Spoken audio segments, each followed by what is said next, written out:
Good news, everybody. Good news, everybody. Ben Simmons is back playing basketball. First night back.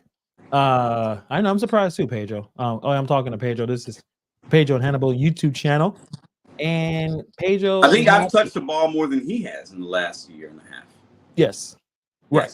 Yes. Yes, and still makes way more money than both of us combined in our Absolutely. lifetimes. Yes. Yes. They played the Utah Jazz and won 147 to 114. These scores, I'm telling you, Pedro, it's a problem. It's a We don't problem. get into it now, It's a but problem. 147. That's too. That's a lot of points, man. I saw an interview with Adam Silver. Kevin Garnett was interviewing him, and I don't know if this was this year or last year, but it was kind of recent. And he was Yeah. asking him about the current state of NBA and similar to what we were talking about last week. And do you think we'll ever get back to the hand check rule and the scoring's out of control? And Adam Silver said, "Nah, we ain't going back to that. We want to protect the players. We thought it was getting too physical and blah blah blah." So these scores, the scoring these guys are doing right now is it's wild, man. It's wild. All right, you're pretty good with guessing stat lines and stuff like that, or you claim to be good at it. Yeah. What do you think Ben Simmons did 18 minutes playing with that game? What do you think he had? 18 minutes. Ben Simmons had 6 points, 6 or 7 rebounds, and 4 assists. He had 10 points, 11 assists, 8 rebounds in 18 minutes. Not bad. Now, it was a weird game because, again, they were scoring 100 points per second. So, yeah. But God, he's so annoying. He's so annoying, right? I mean, you know why? The biggest issue is not the fact that he has the injuries or even the mental health stuff. Is the man won't talk or explain anything. Yeah. And you may say that we may not need to know. That's not our business. But we would give him more leeway if we knew the issue. It could be just his back. I mean, he's what? I think he's almost 7 feet. Yeah. Back issues take a lot of people out, right? So, yeah, Brooklyn, that's what we got to deal with. Well, I mean, listen, Ben Simmons doesn't owe us anything, but he has to then understand why people are going to talk and assume if he doesn't just talk, right? So that's kind of how I look at it. And because he doesn't talk, we don't know how he feels. Maybe he's in his feelings about it. Maybe he can care less. He might just be cashing a check. Maybe he doesn't want to really play like some of the other guys do. Maybe he is really hurt, but we don't hear from him about it. So, it's hard to say. We just see him sitting there. He's very quiet. He's making a lot of money. He's a young, good-looking dude. He's probably got all the women in the world, all the cars, all the clothes. So he's living a blessed life, but he could definitely do more. I mean, I think he's definitely underachieved. And he's been on some all-star teams, but he's definitely underachieved. Maybe it could be from injuries. I don't know. Yeah, I'm problem is I did see some scouting reports they had before he got on and got into the league, and they were saying there's some things about just it's hard to reach him. He seems like he's aloof. He's a dude that's probably was blessed athletically, and this is just a job for him. He doesn't, it came out easy earlier with him and Joel Embiid, and that's the saddest part. They should be going for championships if he plays, and he just broke down completely. They should imagine, and you got the Maxey kid now, right? And the Phillies brought in role players over the years. That's a really good 3 right there. Simmons, Embiid, and Maxey. I mean, that could be good, and they're all still of it, young enough age to where they're not like aging superstars. So, yeah, definitely unfortunate, but it is what it is. Hector says trade Ben Simmons for IPA 6 packets and popcorn. So after this, so what do you think? What's your guess after he finishes this? I guess contract. Would you sign him even for a veteran minimum? Like, let's say he's on the market, he's a free agent. You have a team, Chicago Bulls. Would you sign Ben Simmons to the Chicago Bulls? No. Because he's not playing. He's not really. He's healthy. He's built healthy. Oh, okay, if he finishes the rest of this year, And he plays all the game. And he plays well, right? He plays well. He does okay in the playoffs, and he's healthy. Next year, sure, for the veteran minimum, yeah, but he's going to cost way more than that. But if he's healthy, yeah, I want him on my team. He's a good ball player. He's got size. He's smart when he's on the court. He can do a lot of things a lot of guys can't do. It comes very easy to him. So I would take him on my team. I'm not building a team around him, but he could be one of my guys. But he's not going to – I don't need him to be my even third best player. You know what I mean? Like, so he's got to go on a team for me and just be and play a role. So yeah, I mean, you can't trust him. You don't know what's going on in his head unless he is talking to the people that matter, the coach and the general manager and the owner. Like they know what's going on, and he doesn't want it out public. But no, I wouldn't sign him for anything.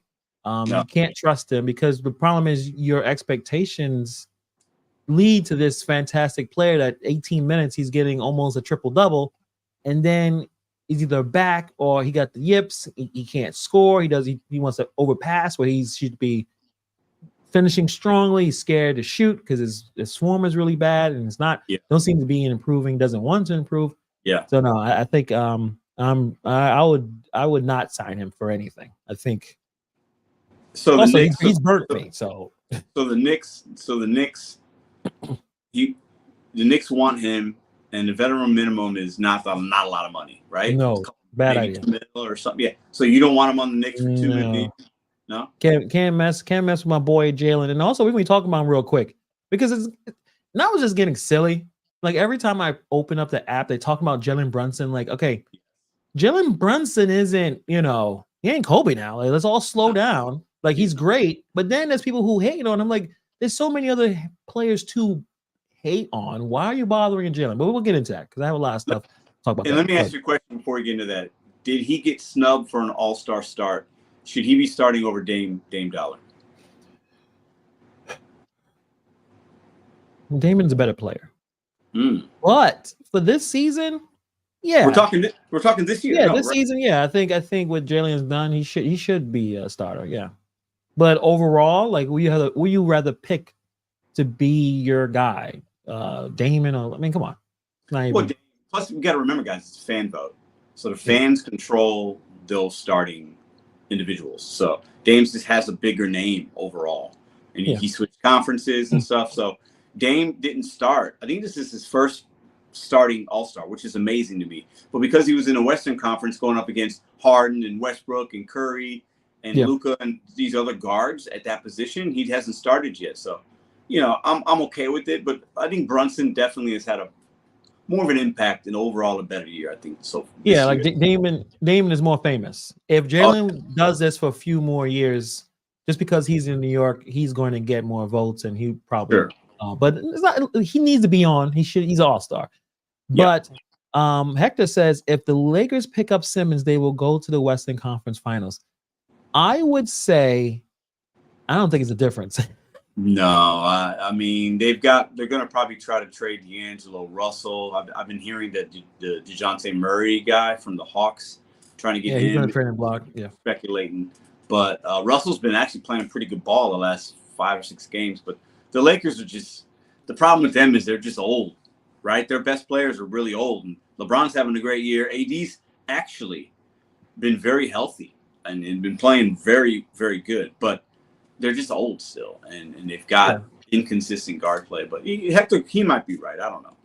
I would say, again, it's kind of like your expectations are high. So if your expectations are high and you going by what you see on paper, of course. If Ben Simmons got to the Lakers and they still had AD and LeBron, that's a damn good team. I mean, you don't have to score Ben Simmons. Just guard every position. And then maybe sometimes you run the offense. Let LeBron finish. Let AD finish. Like that's amazing. You can't trust the man. I trust Kyrie more than I trust Ben Simmons, and I don't trust Kyrie that much either because he's not playing a lot either. At this point, Ben Simmons played 18 minutes. He had a pretty good plus minus probably. It sounded like he had 27. It's something outrageous. It was like let me look it up real quick.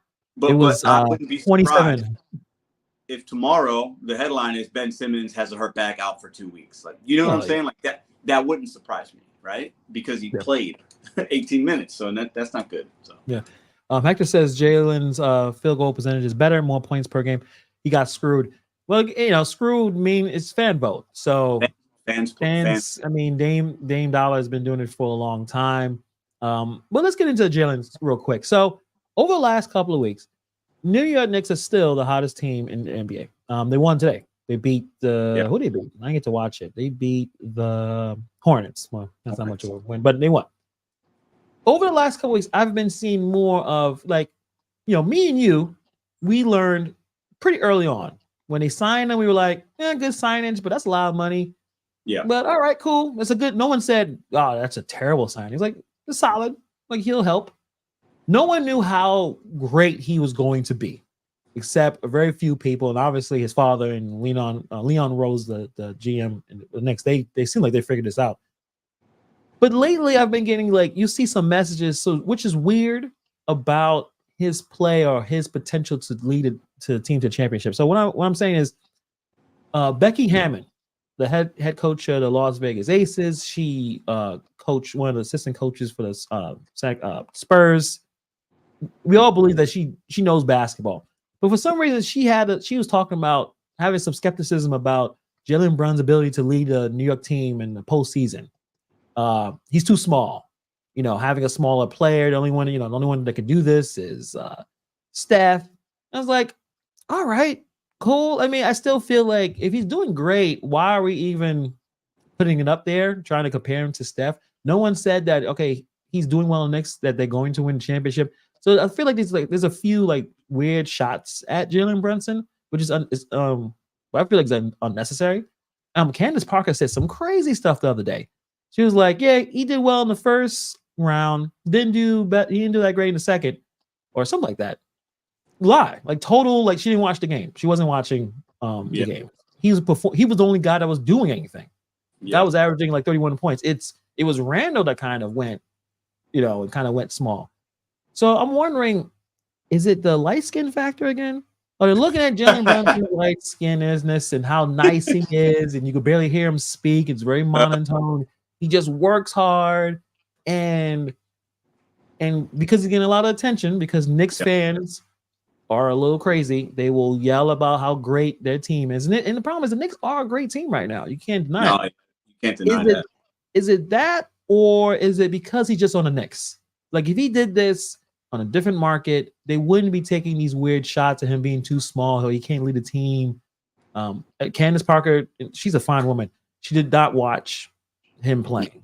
Because why would you say that? That makes sense. The game they got eliminated in last year, he balled out. Didn't he have 40 piece or something? He was the only one that was doing anything. Yeah, I remember that. Yeah. I think it's a little bit because it's the Knicks, right? So you have the fan base, which is ready and just aching for some consistency, and even the Eastern Conference Finals would be, something, right? It's a fan base very passionate, that just wanting them to win, right? So I think it's a mixture of that, but because it's the Knicks, and they're not good, I don't think the fair weather fans or the people outside of New York really have confidence in the team. So when your best player is a smaller dude, with the exception, right, of Steph Curry, because Steph Curry is just different, right? He does things that nobody else has ever done on a basketball court, right? That's not a slight on Jalen Brunson. Steph Curry's the best shooter ever, right? Some people have Steph Curry in the top 10 ever. Jalen probably is never going to get there, and that's okay, right? So I think with him, it's just when he's the best guy, I think the criticism is they don't think he can carry a team to the finals and win a chip because of he's the best guy, right? With other teams that are going to win, you've got 2-3 guys. Randall's hurt right now, and he's been very inconsistent. I think half the Knicks fans love him, half of them want him gone. You got the OG guy from Toronto. He's been really good, but he ain't a superstar guy, right? He's not a guy that's going to win you a championship by himself. He's not that guy. That's not his role, right? So I think the Knicks are just kind of in this. I think they're riding hot right now because of that trade. But when the playoffs come, they're gonna have to go against Embiid. They might have to go against the Celtics. They're deep. The Bucks. They got 2 superstars, 2 future Hall of Famers. So I think the Knicks are just in a tough spot because they're a really good team. But do they have enough beyond Brunson? I would say I give Randall a lot of stuff, a lot of shit. When you really look at his points and you look at his production, he's playing well. It's just I think it's the attitude from the last couple of seasons when he doesn't seem to play well. He gets pouty. He has said some stuff to the to the fans. He's actually said that this experience in New York has toughened him up because that's what will happen if you're in New York. You're either going to toughen up or you're not going to work out. You're going to get kicked out of here. That he realized, like, yeah, the fans going to just go after you. Just really focus on playing basketball. Stop worrying about what we say because we're all a little nuts. So he's a good player. I still would love to see if they can figure out to get something back that can actually help take the team to the next level. Because we are having a conversation about can small players be the best player on the team and win a championship. It doesn't happen often enough. Like Curry is amazing because he's able to dominate the game without ever driving the ball to the basket. But he can actually drive the ball to the basket. But the guy's throwing shots 30 feet, you can't really block that. Yeah. And like also that was Bobby already had the comment. Clay is one of the greatest shooters ever played. And that was the Splash Brothers, right? Like, Jalen doesn't have that. Most people don't have that. Not have that. Most people don't have that. So the only other guy I can think of, and this isn't even recent because Steph Curry's recent, Isaiah Thomas. Isaiah Thomas was not a big man, right? He wasn't, but he had the ball handling, he had the skill, the shot, toughness, the drive, the hustle, and he was on the Pistons, the bad boys. So he had a lot of things in his favor. But yeah, historically, typically when you look at the NBA, you're going to have a dominant big. Okay, a lot of dominant bigs win. Guys that can defend and score. If you look at the teams, or you're going to have a wing player, an MJ, a Kobe, a LeBron, a D Wade. Like these are who's winning the championships. And Brunson's neither of those. Yeah, he got to be 6'6", 6'7", 6'8". It's part of it. It's part of it, right? Allen Iverson's fantastic player. Got to the finals, beat the Lakers in Game 1. Big upset. Shaq and Kobe, 2000, I believe, or 2001, whatever. And he didn't have enough with him. It's hard when you're a smaller dude. In the NBA, it's still very physical, even though it's not as much as it used to be. Unless you're Steph Curry and you can hit from 30 feet, it's tough. But I think Brunson's asked to do a lot, right? He's tasked with a lot of the pick and roll, a lot of the shots, a lot of the big shots. He's hustling on D, so he needs a little help. Yeah, Mitchell Robinson is that big. The problem is he gets hurt a lot. He's tall dudes. He gets hurt a lot. And he's also a little sensitive sometimes when things don't go his way. But the fact that he got hurt early in the season and Knicks are still turning around, still playing high quality basketball is a good team. And I think, I don't know, well, just like anything else, big market, our expectations are too high. We kind of go a little crazy. But sometimes you don't want your outside, I guess, media saying odd stuff about Jalen. Well, he kind of just plays his game, man. He doesn't really talk. He doesn't really say, I'm the shit or whatever. He just plays basketball, which I thought that's what we wanted. I like him a lot. If the Bulls had him, I'd probably buy a jersey. I like him. I like his makeup. I like what he did in college. He's coming into the league. He had to fight his way into the league. He's got a contract. He's going to get another big one. He's probably going to be on the Knicks for a long time, right? I like him, but he needs somebody else if they want to get over that championship. Yeah. Shaq said, he was highlighting Brunson's ability to take over games despite his height. He said a quality he hasn't seen since Allen Iverson.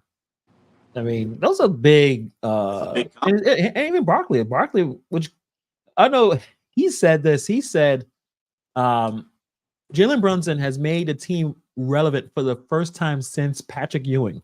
Oof. He kind of threw shade. He's throwing shade. That's Melo. That shit at Melo. Melo was that man at the Knicks, man. He had legendary games, but they didn't even make it to the finals once. But Melo was a dog, man. Melo's a beast. You can't. I think we have this recency bias. We always talk about that, right? We'll get into football here in a little while at some point, right? People talking about Mahomes is the GOAT. Is he the new GOAT? Calm down. Patrick Mahomes has won 2 championships. He's off to a great career. Tom Brady's got 7. Okay, so I tell you, if Pat keeps doing this, I told you. Listen, I told you the Chiefs are going to win. Yeah. I wanted the Ravens. I guess, but let's just jump in right now. Let's get in the NFL. Yeah. I was rooting for them, but the Chiefs have done this too many times. But I thought this was the perfect time for the Ravens to do something. And I'm watching the game, and I would say very physical game. And for some reason, Ravens just the defense showed up, offense didn't show up. They just couldn't score. Yeah, I think you're 10 right. points? Was it 10? Yeah, 10 points, like 10 to 17. But what people don't remember is this was set up for Baltimore to win. They're at home, they're rested, they're healthy, best defense, great offense against a subpar offense, statistically for the Chiefs standards. But the Chiefs defense, that's where people are sleeping on. The Chiefs defense is really good. They've got good corners. They got a great defensive coach, Steve Spagnuolo. Shout out to the Giants. He helped you guys win a championship. well, yeah, right? I think he should definitely get a shot at some again, because I think that was the key. I mean, they were on his ass, Lamar. He didn't have a chance to do much of anything. No, but they have. Listen, the Chiefs have Andy Reid. I said this last week. They got Andy Reid play calling. The play calling that the Chiefs demonstrated on that first opening drive to get the touchdown to Kelsey. They're up 7-0 on the opening drive. I mean, the way that these guys script over there in Chiefs, man, they're just well prepared. They're the most prepared team in NFL. They're the most experienced right now. They have the best player. They have the best quarterback and the best player right now in the NFL in the playoffs. So they're going to be a tough team to beat. The Ravens, they didn't play situationally good defense. They gave up big plays on third down. They gave up some things. Travis Kelce had like 11 or 12 catches. That's they crazy. couldn't stop. They couldn't stop Kelce. They couldn't stop. A lot of teams can, but Kelce was just going crazy. Yeah.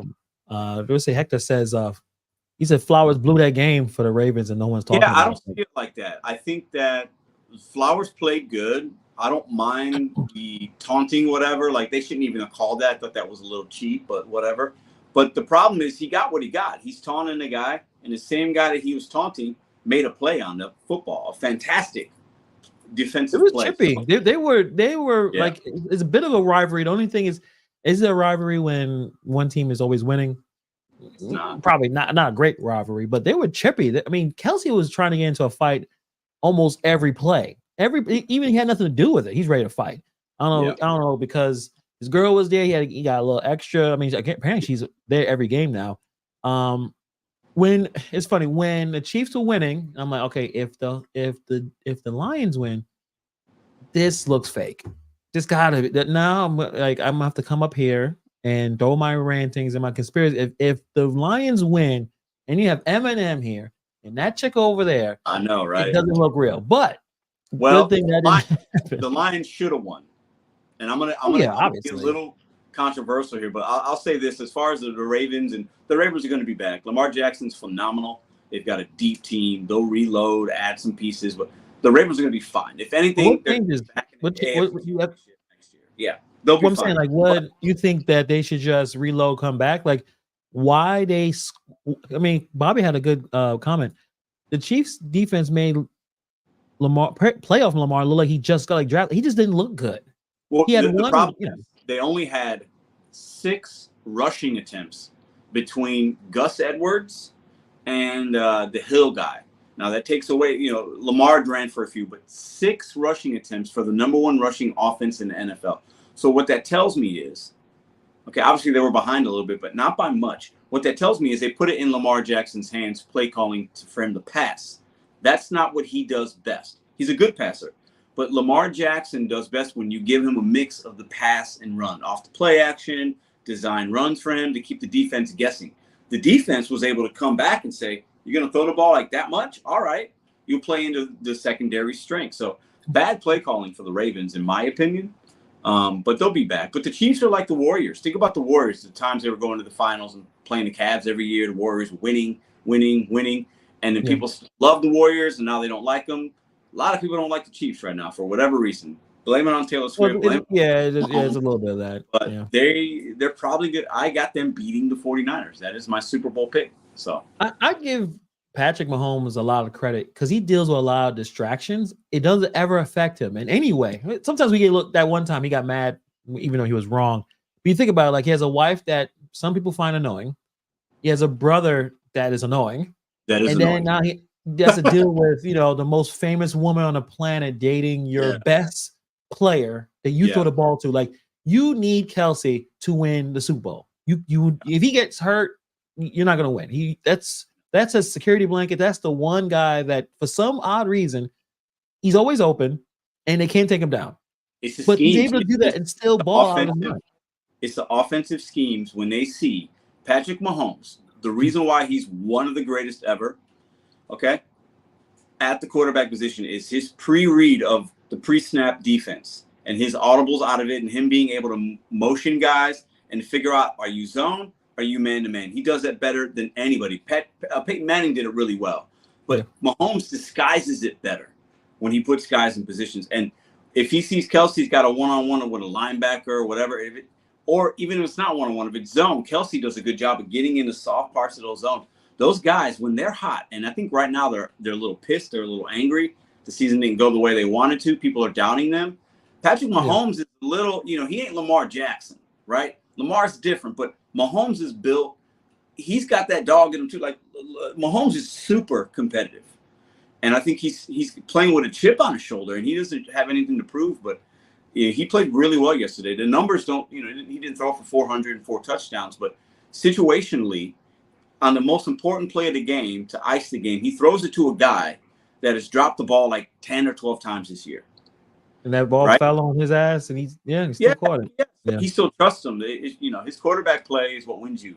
And I think they're going to beat the 49ers by, 3 or 4 points. That's my prediction. Someone said he had a really good first half, Patrick, but then he actually managed the game in the second half. Like he didn't go too crazy.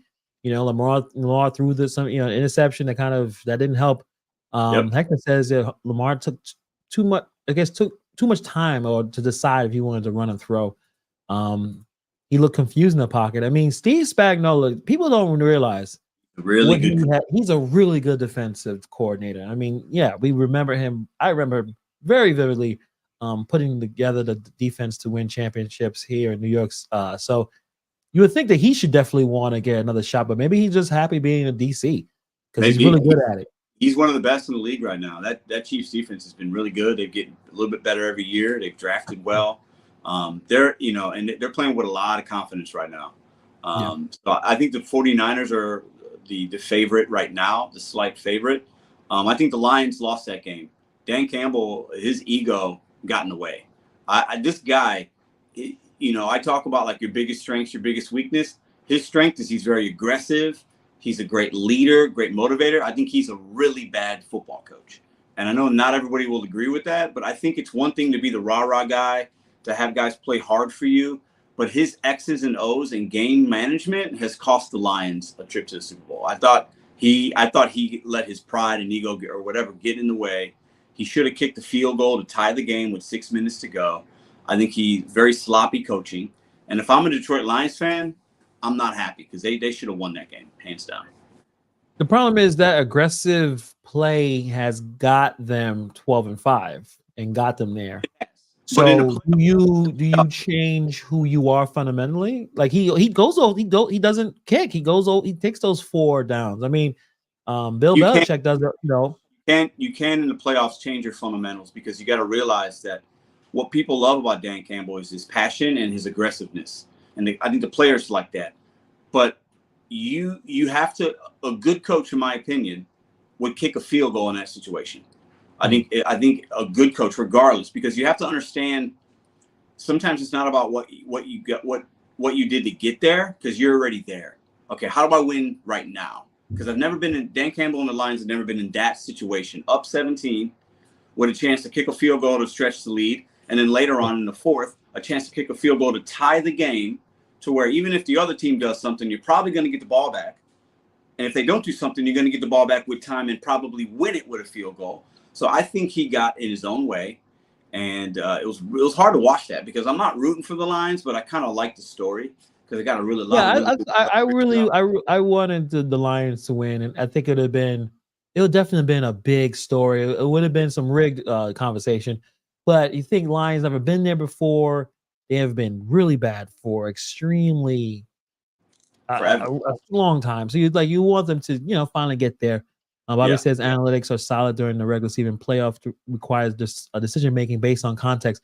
I was just thinking about that in terms of analytics. Dan don't seem like he's an analytics guy at all. And I'm sure the upper echelons, in terms of like your general manager, team president, they're probably going through that. I feel like he's all in the game of football, and maybe his ego, maybe he's like, man, if I was playing, I would want my coach to say, go for it. But like you said, it's not a movie. It's a really intense battle right now. Yeah. You have to kind of go instead of going all the way in terms of like the Brett Favre type of thing, is throwing the ball instead of making the safe check down pass instead of trying to go for the juggler. That's probably it. Because you hear him speak, Dan Campbell speak, and even they kind of showed highlights of when he first had his first conference.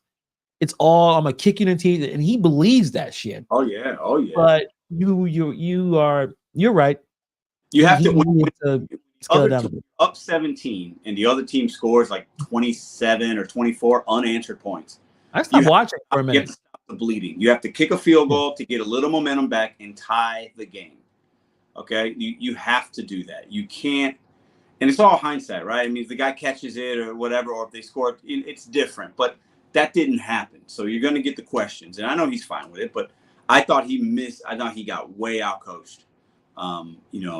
Very poor decision making. I think he would admit that to himself. He might not say it publicly because he wants to protect his guys, his team. He wants to say, no, we stand by what we do. But you got to tie the game. With that amount of time left, you tie it and you start over. Boom. All right, you stop the bleeding. They just scored a whole bunch on us. We haven't done much. Let's tie it and let's start the game over from the 6-minute mark.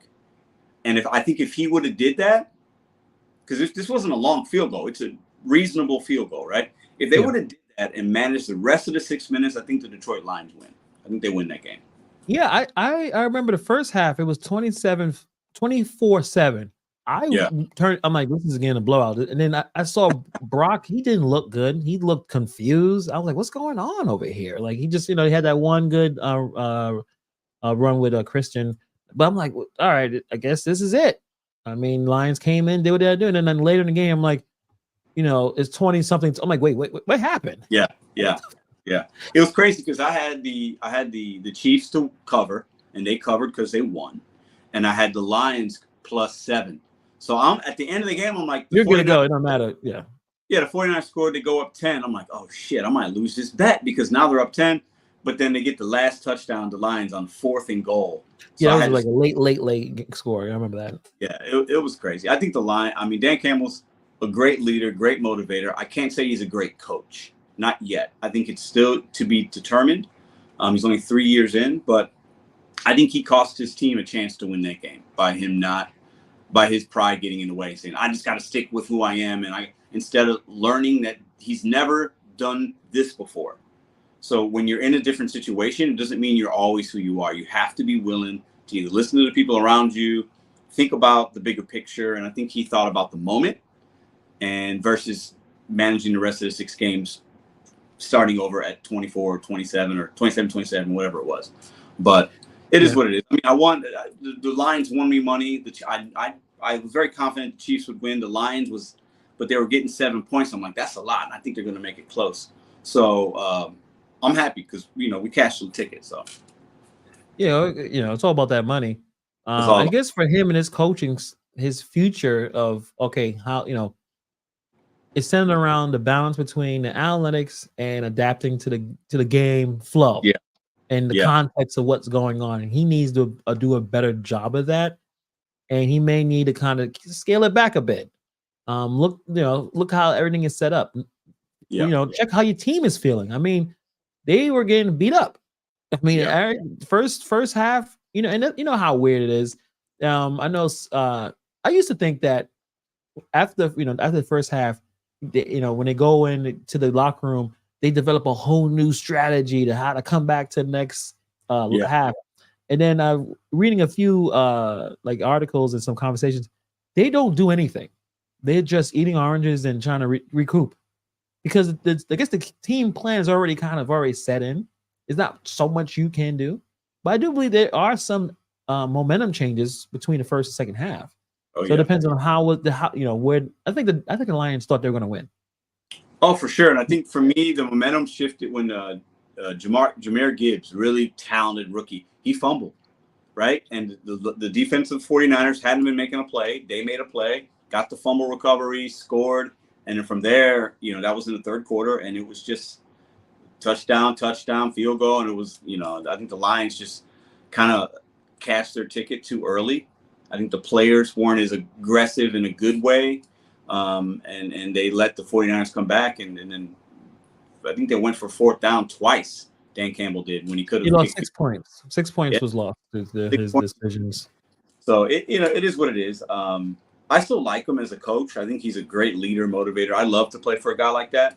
But being a great leader and motivator is different from being a great coach. Situationally, the X's and O's, the timeouts, the time management, the game script scheming, that's the stuff that's going to win you the games most of the time. Yeah, I agree. It just didn't work out, and will they come back?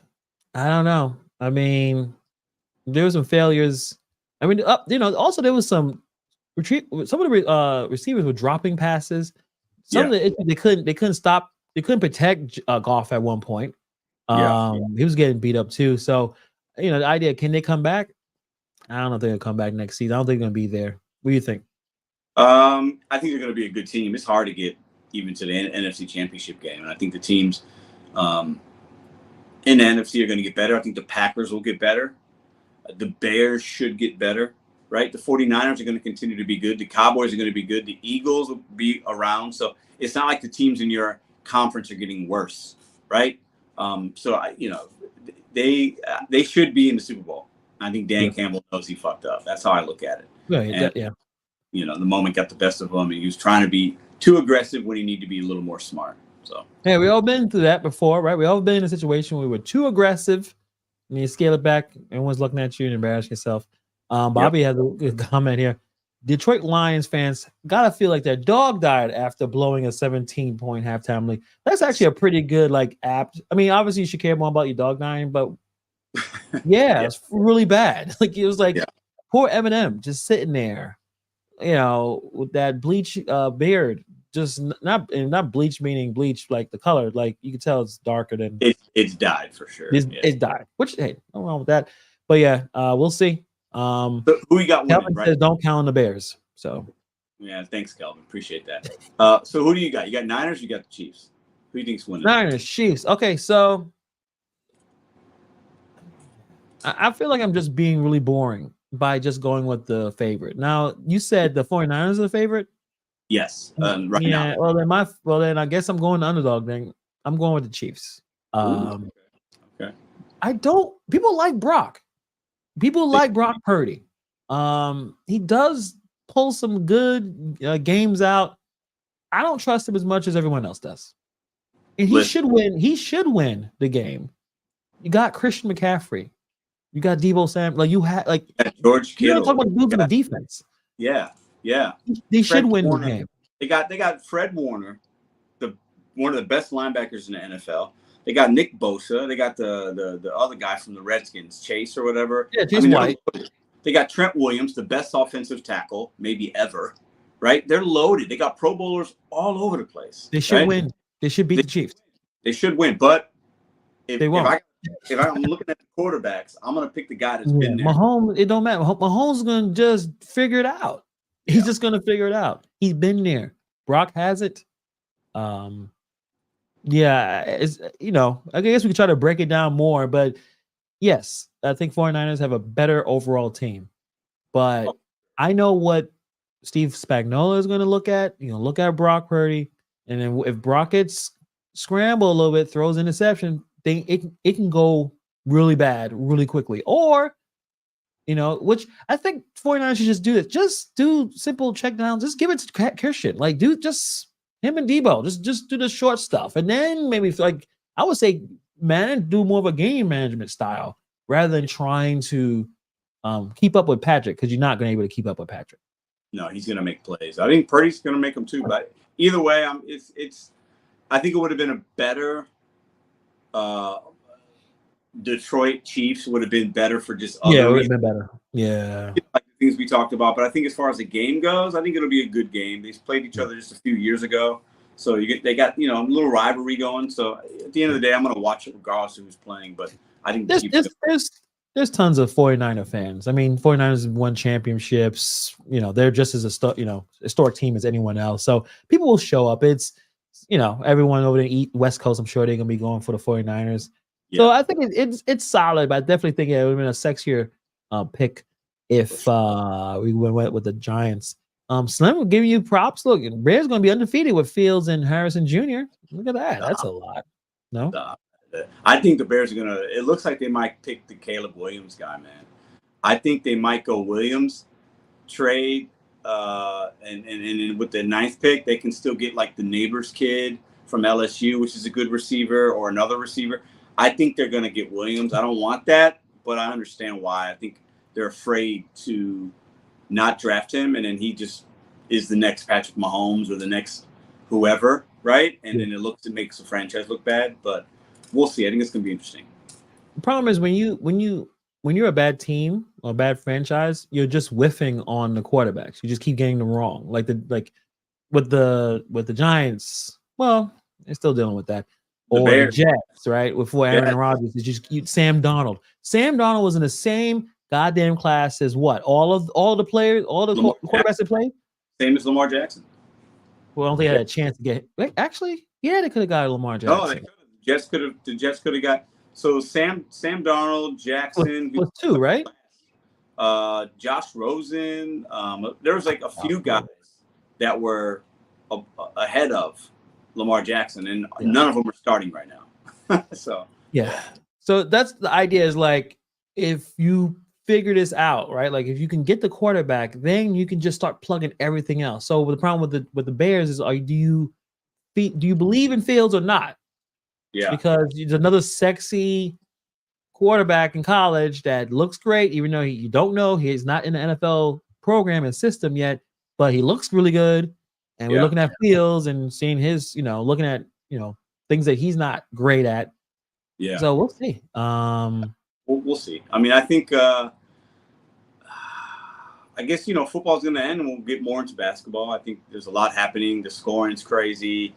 Devin Booker's dropping like 50 pieces left and right, and you got Luka dropping 73. I know we've talked about it a little bit, but I saw something today. I want to ask your opinion on the Wilt Chamberlain 100-point game. There are some people that think that never happened because there's no footage of it, and there's footage of everything else. All these other games that we talk about, these moments in sports, there's footage, and there's no footage of a 100-point game, just a sign and a weird box score. Do you think Wilt Chamberlain scored 100, or do you think we're missing something there?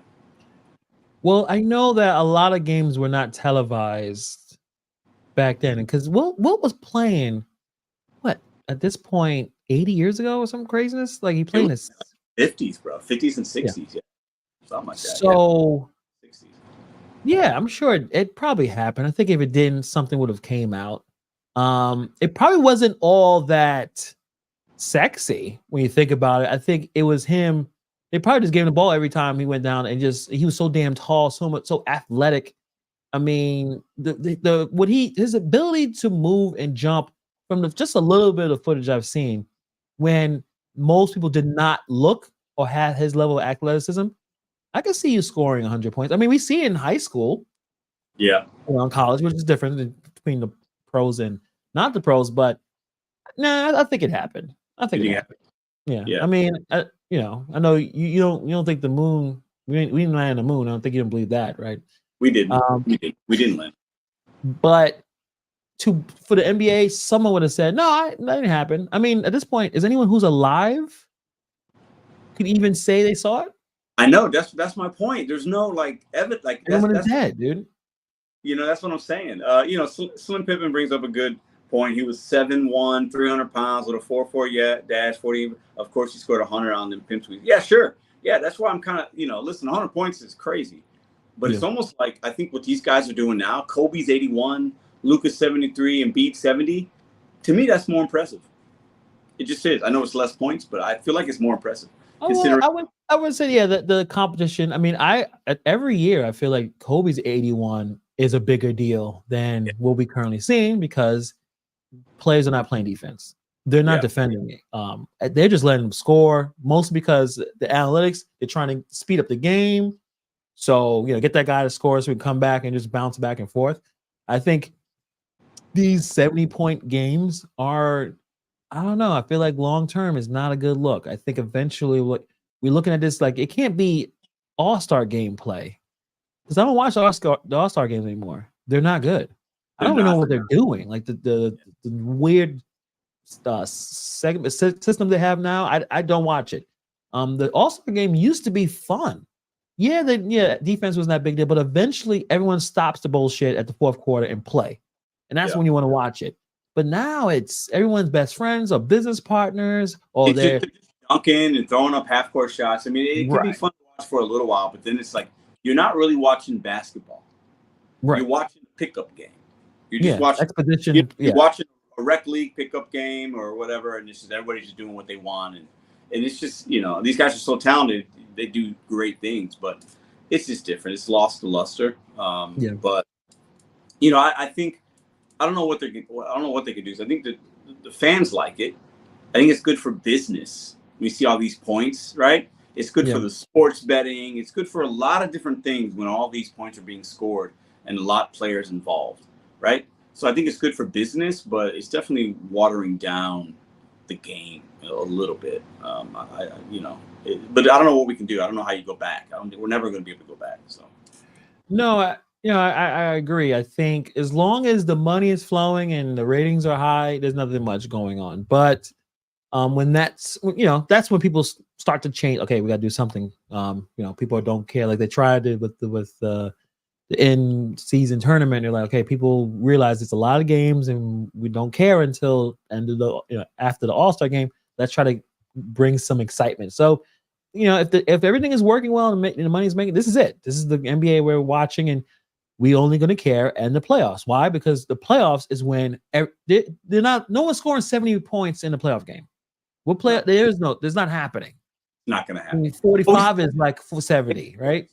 We say that and then watch the first round. It'll be like, Booker and KD and Luka and all these guys that can score, Dame, and somebody will drop 50 and, who knows. But, 70, I mean, 50 piece, 70 in the playoffs.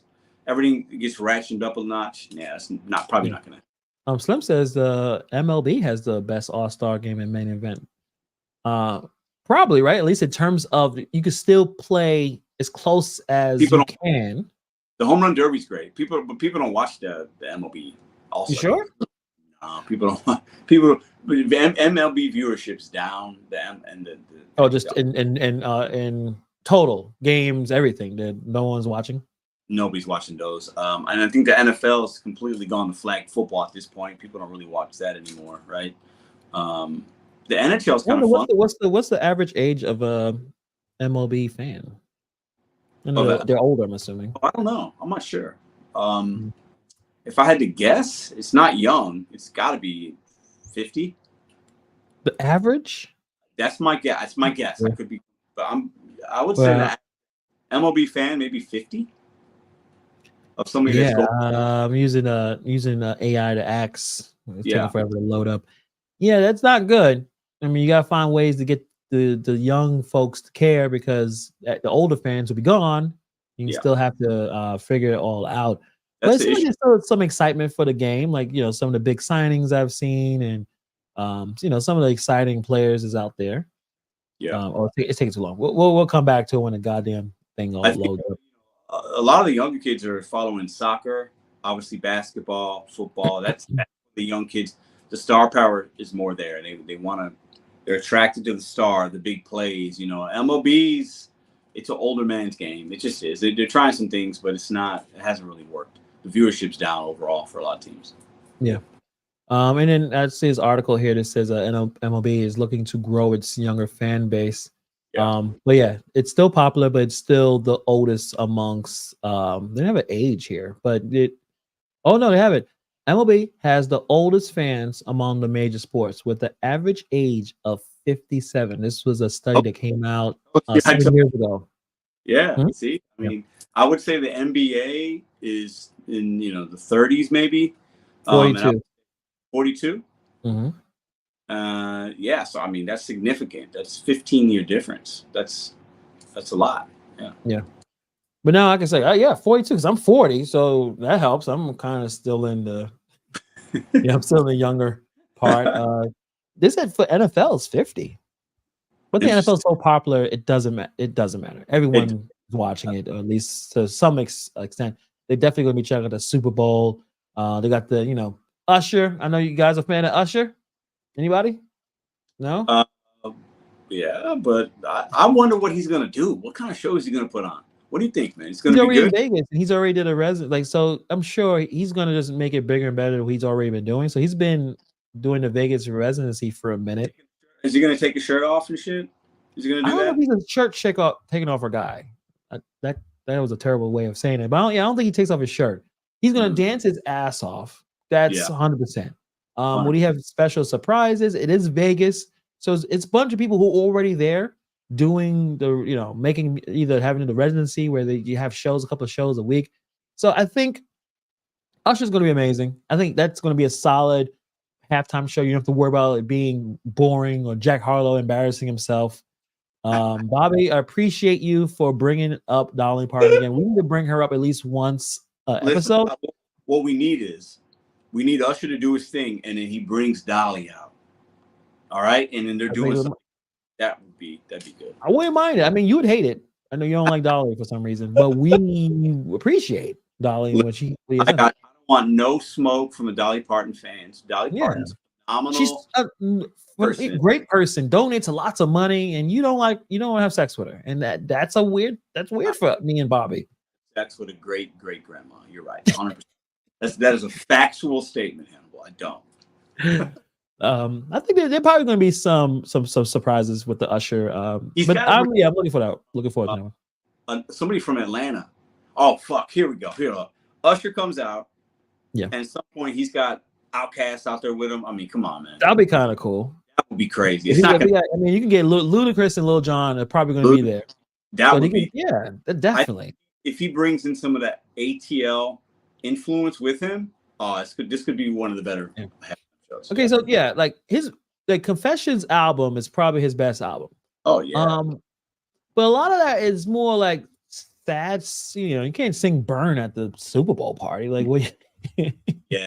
Like what are you gonna? People excited. I mean, I wouldn't mind it. But I was wondering, what is he gonna sing? I mean, mostly, the more of the upbeat hits. Well, he's gonna do "My Way," right? Because you can dance to that, sing. Yeah, My Way is good. Yeah, My Way is good. In there. I think he may bring them. They're probably gonna show up for that. Do that for like 30 seconds, a minute. Yeah. Yeah, I don't know. He got so many songs, man. It'll be good. Either. I think it'll be good. The last guy that did R&B, that wasn't. I mean, Justin Timberlake bombed. His show was not good. I remember watching. He came back. He came back with a single. Single's pretty decent. I think it's pretty Sanctified. Single's good. Coming out before Valentine's Day. I think it's a great marketing. But when he performed at the halftime, he was like in the crowd. It was weird. It just wasn't. Yeah. I guess you could say the last one was The Weeknd, and some people don't think he's R&B anymore. I mean, he's definitely more pop now. And Bruno Mars was there. He's more pop. He's more pop, but both of those are like they looked up to Michael Jackson, and Michael Jackson's king of pop. But I think they're strong R&B artists, but the money isn't in R&B; it's in pop music. So that's where you go where the money is going, right? Yep. Talking about pop, Common had his comments about Drake, because if you guys haven't noticed or knew for maybe a week or two ago, Mos Def said that Drake isn't hip hop, that Drake is pop. Drake is the kind of music Drake creates is the kind of music you will listen to while you're shopping at Target in Houston. It was he was very detailed on what he said. He does not like Drake. You could tell he doesn't listen to music. It's not for him. Drake got butthurt. He said something. I'm sure he put something on social media to respond to it, which just shows like you are one of the most popular artists. You have all the money, all the resources, but he wants respect. He wants respect from his I can say his eldest in the hip No, hop he game. wants it from the OGs, right? Don't you feel like he Yeah. wants it? He feels like he's talented enough, he's done enough. What else do they want me to do? And he's just not being able to fit in with those OG rappers, the MCs, not rapper, right? MC, like a guy that, the guy that's got lyrical content, he's talking about things socially. That's an MC. He's not that. So he's not even a MC. He might be a rapper, and people are saying he's not a rapper, he's a pop star. And I think he wants respect from the OG MCs, and I don't think he'll ever get it. No. Well, not from Mos Def. Mos Def was not interested. So, but Common kind of brought it back and said, I'm just paraphrasing, but he said now Drake is hip hop, and you gotta give a little respect on the fact that he's able to do like multiple different, I guess, genres. So it was interesting because I think Drake and Common do not get along, because I think at one point they were both messing with that girl with the big bum. What's her name? Serena Williams. Yeah. Serena Williams. Yeah. And I mean, I would fight for her too. So I'll fight all of you. You got a lot going on. Got a lot going on. Kevin said Drake will never be Eminem. In terms of rapping, yeah, definitely. Yeah. But in terms of like hits, Drake is. I know you guys may not like Drake because a lot of it is self-sustained. Just the same thing about what Lil Wayne said. Oh, it's because light skin. It's like, no, Drake just he does things and it's corny and it's a little cringe. It's a little like he wants to be like everybody's best friend. He wants to do like the R&B. I'm a cute, good-looking guy. I want to serenade your chick. Then he's going back and forth with Meek Mill and doing a rap battle. Like he doesn't want to pick a lane. Drake wants to be a pop star. So I understand that. But in terms of rapping, yeah, Eminem gets a lot of hate too. Mostly it's racial. For some reason, they can't see a white guy being like a top 5 rapper. I don't know why. Everyone that's a rapper, like your legends from Dr. Dre's and Rakims or like Nas, they all say Eminem is that guy. Well, because why are we even arguing about it? Because of the lyricism, right? Like it's because of the lyricism, talent, and like he knows his hip hop. I mean, Eminem's not on my Mount Rushmore necessarily, right? But he's extremely talented, and I respect him. I didn't listen to a lot of his stuff when I was growing up. It just wasn't in my lane. I listened to more of it as I got a little bit older. But yeah, I don't understand the whole Eminem hate. I don't get it. Also, his best work is probably the earlier stuff. Yeah. When he was really angry, like that was his best work. He still could rap his ass off, but it's always a little different when you either like you have a lot of angst or whatever issue you want to kind of express yourself. I'm showed you a link to his first album. It was basically not a backpacker album, but that was some 90s beats. Yeah. And he had no Slim Shady persona. So he kind of sounded like every other rapper, but a high quality every other rapper. And that was his first album until he kind of became more, with the bleach hair, and he started just talking about how he wanted to kill his mother. Like, this is interesting shit. So well, Dre got a hold of him and was like, all right, we're gonna the machine, he got the producing quality from Dre and other great artists around him, and I think it just built him up and they went with it. So but clearly I think some people don't like him because he's a white dude. They're like, nah, he can't be the GOAT. He can't be the GOAT because he's white and this is hip hop. And so I think there's that, which to me this doesn't make a lot of sense, but I don't know. Yeah, it's a few, and a lot of it is based on they don't play it in the hood. We don't play Eminem over here. I'm like, yeah, I understand it, but there's a lot of areas in the world that people are playing him. And you look at your contemporaries. Look how all these what Busta Rhymes say, what Lil Wayne says. Like, none of them say Eminem is garbage. Only really crabby old rappers. Like, I don't know. He's a few. For some reason, Joe Budden has a problem, but Joe Budden has a problem with him. Joe Budden has problems with everybody. I think Joe Budden. That's another point. So yeah, listen to Eminem. We're gonna do that tonight. The one thing I want to finish with real quick is I think I'm getting to that point of my age, Pedro, where I don't think I'm listening to any new music. So I don't think I am, or not as much. The last maybe during the holiday season up to now, I couldn't tell you if anything new I've listened to. Like all I do is listen to old stuff. Yeah. Unless you send me something I haven't heard before, but I think I'm getting there where I have no interest. I mean, eventually I'll probably come back. Like I think the one new album that I've listened to was a 21 Savage album. I liked it. It was cool. It was all right. Listen, Yeah. I mean, it's if you like him. If you don't like him, don't listen. It's the same shit. But I liked it. A few good songs here and there. I did listen to a little bit of the Nicki Minaj album, Black Friday too. That was a couple of weeks ago. Okay, if you like her, listen to it. They got some decent stuff. But this stuff sucks. Like I don't know what I'm gonna do. I don't know.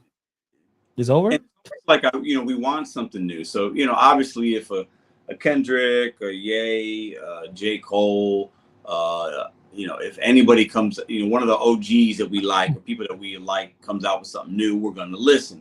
But to seek out things that I'm interested in, and it's like I might like the beat or the beginning, but then like I get another 30 seconds into it, I'm like, fuck. Let me just put in some old Busta. Let me put in I think that's what it is. Yeah. Let me just listen to what I know is going to get me what I want right now. So why even bother? I was listening. I still want to support the art, and I know like the older guys are not going to do it forever. So you still want the young people to kind of get it, but Bobby's right. I think I'm just not able to relate to it. It's very repetitive. They're taking samples from the hit songs that we've listened to, kind of similar to what happened in the past. I'm like, yeah, the original was way better than this. I'm sorry. Like, and listen, getting old too. Like we're getting over, man. Like you're about ready to see 40. I'm past 40. Like we're getting to the point now where we're becoming the guys are like at the kids saying, "Get off my damn lawn." You know what I'm saying? Like we're getting. I can't wait to say that. Yeah. It's outside or you're at the store and somebody you look at them and it's like we're getting old, man. It's over. It's over. Exactly. We're done. Which makes Calvin says I'd rather listen to J. Cole or Rhapsody. Absolutely. Rhapsody for a female rapper is no one talks about it, and she's better than most of these female rappers. We've been talking about that. So Nicki and Megan Thee Stallion. They got beef. Megan Thee Stallion. I don't know if she had work. If she had no work on her, like if that's how she just normally looks. She looks phenomenal. It's annoying how it's annoying. Yeah, I saw her. Was she on Saturday Night Live or I saw her somewhere recently? And I'm looking, I'm like, she looks better than she's ever looked, right? Yeah. Like she doesn't look real. Work done, or she's on some plan, but I mean, her body is ridiculous. Yeah. It's so Nicki Minaj and Megan Thee Stallion has thrown diss tracks at each other. Yeah. And I haven't listened to any of it. So it's been now I've heard Megan's song is better. But I didn't get to hear the song. Everyone is actually giving a lot of shit to Nicki Minaj about her track. It's called Bigfoot because Megan's a tall chick. Yeah. It wasn't good. It wasn't a good diss track. She tried to go really fast. Like I think Megan dropped and then Nicki dropped like a couple of hours later, or a couple of days. She probably needed more time for it to cook or alter it. That's what I heard. I didn't listen to either one of them. I've listened to the Megan. I heard like an intro to the song somewhere. She seems very aggressive and pissed off, but I haven't heard the whole song. But what's interesting? You mentioned that, and I was looking up at like the top hip hop, whatever. I don't know if you guys are aware. There's two dudes, Ben Shapiro and Tom McDonald, came up with a song. I didn't even hear it, but I know you're talking about it. I heard it. I saw the video on YouTube. And Ben Shapiro is this super right wing, like very conservative, very conservative dude. Yeah. And then Tom McDonald's is kind of he's all over the place, right? But they have the #1 hip hop song in the world right now. I think it's #2 song in the world as far as downloads. I think is how they're calculating it. Yeah. I think the song's called Facts, and Ben Shapiro's rapping, and he has a more popular song right now than Nicki Minaj, and he's been throwing some shade. It's almost comical. Some of these people are turning into characters. It's like they're not even what they were even just 2 years ago. Yeah. It's a very weird place that we're in right now. But the number one rap song right now in the world is Tom McDonald and Ben Shapiro. Who would have? Did you listen to it? I watched the video. Yeah. How was it? It's not bad. It's not my kind of hip hop. It's very political, racially charged, very anti-woke. It's cool. It's but it's not the kind of music I want to listen to.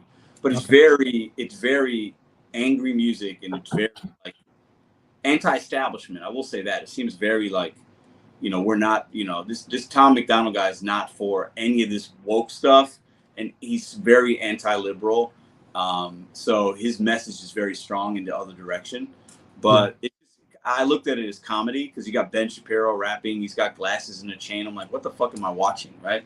So to me, it's just entertainment. It's not good. Well, yeah, definitely. I mean, I don't think he's a fan of hip hop. I don't think so. He definitely criticized. So it's kind of like he's lampooning, and the fact that he gets a #1 album shows a lot about what's going on in our culture in terms of, there's a lot of conservatives. There's a lot of young conservatives, and I think Ben Shapiro, if you look at his company, I think it's called Daily Wire. He has tried for years to get, I guess, conservative thoughts and opinions to go and resonate with younger people. So he's he's the one that goes to colleges to talk.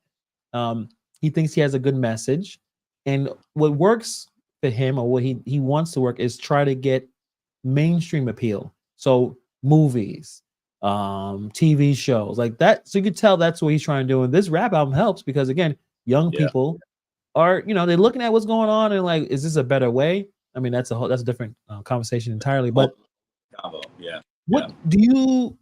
So when it comes to political kind of rap, like, Immortal Technique or like a Public Enemy, shit, I don't. Is any political rappers out now? Stuff that I would rather listen to. Yeah. Immortal Technique to me is he's. I mean, you think that's probably the next? That's a other end, right? You think about in terms of like Ben Shapiro and totally different. Completely the way that those two guys look at the world and the history of what happened and how people have been displaced. They're on completely different ends of the spectrum.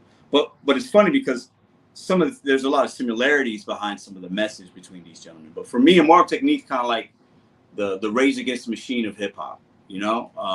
Super smart, intellectual guy. He spent time in the Middle East. He had a school out there in the Middle East in the last 10 years or 12 years. Like Immortal Technique, he's been around. He knows what he's talking about. But he just doesn't. He's very independent in some ways, like the way that Tom McDonald is. So you're not going to hear about him. You're not going to hear him on the radio. You're not going to be on a cover of magazines. Like he's not going to. He doesn't. He decides not to be pushed by the machine. So I assume that Immortal Technique was probably on a watch list because he was very, very, very outspoken. There would be no way for him to get a record deal.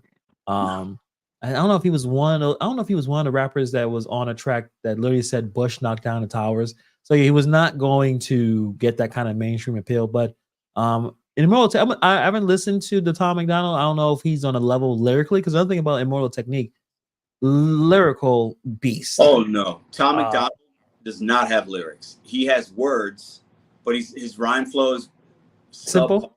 But what he does well is he's independent. He puts together good videos, and he's extremely controversial. That's why he's popular. Okay. He's extremely controversial, but his lyrical play is not a level of No. Bobby says Public Enemy makes me want to boycott something. Yeah, I think I sent what song I sent to you recently that they kind of popped back in my feed. That beat was just destroying. I forgot was it Rock Kim and Eric B? No, Public Enemy song. I sent it a while ago. I totally forgot. But I forgot that like the production in some of those Public Enemy songs was so good, man. Crazy, man. Yeah.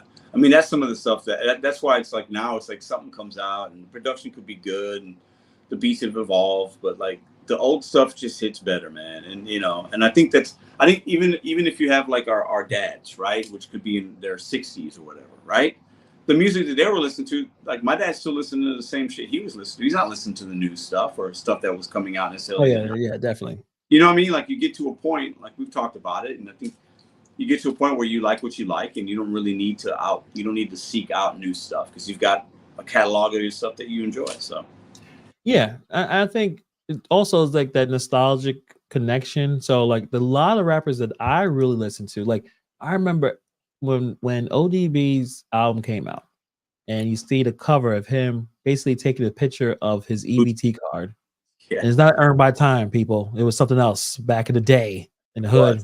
EBT was, and that food stamp card, and then he'll play Brooklyn Zoo 10 times in a row. So it's like we were lucky to be in that. I feel like a golden age, that 90s, man. Like it's just, especially that 95, 96, 97, 98. 98 is just so dominant. So it's really difficult to kind of listen to new stuff, but I think we should explore some of the political rap and get Pedro to listen to some more conservative rappers so he can pull his hair out, because it's not like he doesn't want to listen to it. More conservative? I think a lot of them are on YouTube. Yeah. And we may actually, dedicate some time to reach and then check to see if they spit that hot fire. I'm open to listen to anything that's going to educate me and open my mind up a little, maybe. There's definitely some conservative points that I align with. Not a lot, but there's definitely some. But there's some liberal things. But like for me, it's like to hear somebody like talk, and it's very one-sided. Is hard for me in a rap song sometimes. I'd rather just do a story of your personal experience versus telling me who I should vote for, or just we need a wall, or like that kind of stuff. To me, just rubs me the wrong way. But I'll listen at least, I guess. I agree. Like don't hand fist it to me. Like put some effort into explaining what's going on. Like you can, what's that song me and Dash and Trader were checking out? Like you could say that had a conservative element, that we are running out of men, and men are I guess most of us don't understand how much men go through. Oh yeah. But it's not bang your head and feminism is evil. Like they're not doing that. Like they were able to make a song and being impactful. So I think you don't want to you don't want to get lectured. I think that's the thing too about stand-up comedy. Some of the stand-up comedians, if they start lecturing you about that's not funny. Yeah. Like Dave Chappelle, he's lecturing. I don't think he's lecturing. He's just trying to be funny. Yeah. He has a message, but he's not trying to tell you what to do or what to think compared to some other comedians. I think that's why comedy is kind of like on a down slide, I think. So yeah. I think sometimes you have like comedians or entertainers and they're trying to push an agenda, and sometimes it can come across as not genuine enough, or it's too punchy, like as you said, right? Like, and when you're trying to push an agenda in the entertainment world, it rubs a lot of people the wrong way, right? Because I just want to listen to some good music, and if you got some points, that's cool. We can agree to disagree, or maybe I can agree, maybe I can learn something. But like if it's too pushy and it's coming from people that look like they've been okay, you know what I'm saying? Like Public Enemy and Nas rapping about the projects on his stoop and what he's seeing, that's different because that's coming from a place of pain, right? So some people are rapping out here, or they got an opinion, and these motherfuckers living in mansions. So I can't relate to that. I can't relate to it. I can't relate to your pain, and you've got a lot of money and a lot of whatever, right? I just can't. It doesn't hit the right note for me, Gotcha. Get Kickity coming in. Appreciate you coming in. As we're about to head out here, but make toxic masculinity great again. So I think the next episode. So the Super Bowl's going to be about 2 weeks. So I think the next episode, I think we're gonna go search the interwebs or Spotify. That'll be easier. But I'm gonna try to find some politically. I guess we can go both ends, but conservative is more we haven't known. I mean, I know there's a few rappers I've seen on YouTube who are doing well, and they're doing well on the independent scene. They're not, at this point with a good social media and you got all your followers, you can make good money. You could make being signed by. In some cases, I mean, this Tom McDonald cat or whatever, he's making bank. I mean, he's killing it on all the socials. He sells his own shit, his own merch. He doesn't need anybody, and he's one of one. I would imagine. Yeah. I'm sure there's other popular people that are similar, but he's a really good rapper, a really, really good rapper that he's been doing this independent and making tons of money. Like they study this dude. He's a Kansas City fan. Tech Nine. Oh yeah. Tech Nine makes a lot of money, but you never hear him.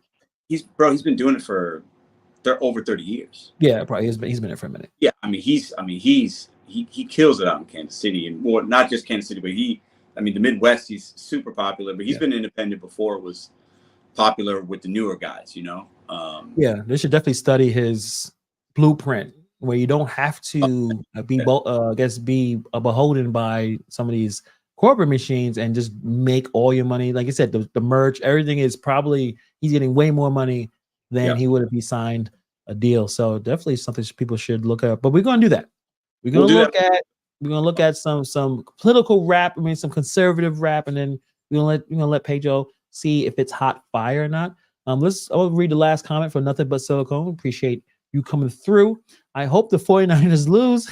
Eli's pretending to be a diehard 49ers fan when he didn't even start watching until the playoffs and can't name 5 players off the top. Oh, that's hilarious. Now we got to root for them to lose. I mean, we are, well, at least me, I think the Chiefs are going to win. I think the 49ers are going to come in. They don't have the experience. I think, I don't know, Brock, I don't trust him. I think because the thing is, the Chiefs, if the Chiefs are up by 24-7, you're not winning that game. No. There's no comeback, because I think defense actually plays better when they have a lead. Yeah. Then they start going all over the place. So if the Chiefs are beating them like 24-7, there's no Atlanta. This ain't the Falcons and the damn Patriots. It's not going to happen that way. No. I think that's a really good point. I think for me, I just want a good game. I want it to be close in the last minute or two. Give me something to watch that's not a blowout, enjoyable. I think the Chiefs are going to win. I'm going to place a bet on that. But if the 49ers win, they should, because they got the better team on paper. But you can't root against the defending Super Bowl champs. And they got back there, and people doubted them. They didn't think they'd beat a lot of people didn't think they'd beat the Dolphins. A lot of people didn't think they'd beat the Bills. Most people didn't think they'd beat the Ravens. So I think to beat the 49ers, I think they're playing with house money. So I think they're going to win. But I just want a good game. So we'll see what we get. Yeah, and this weekend were good games. I mean, I thought they were pretty good. Even the how weird it was for the Ravens not to score that many points. Yeah. I kept thinking they'll turn around. It just never happened. So it's like 1 or 2 plays in the balance. It was tight, pretty much the whole game. So that was a more enjoyable to watch, I thought, than the Lions and 49ers, because it was so lopsided one half and then lopsided the other way the other half. So those games can be not as fun, but we'll see. Yeah, we'll definitely see on that one. Well, thanks, guys, for hanging out on a Monday evening. We'll see you guys next time. Peace.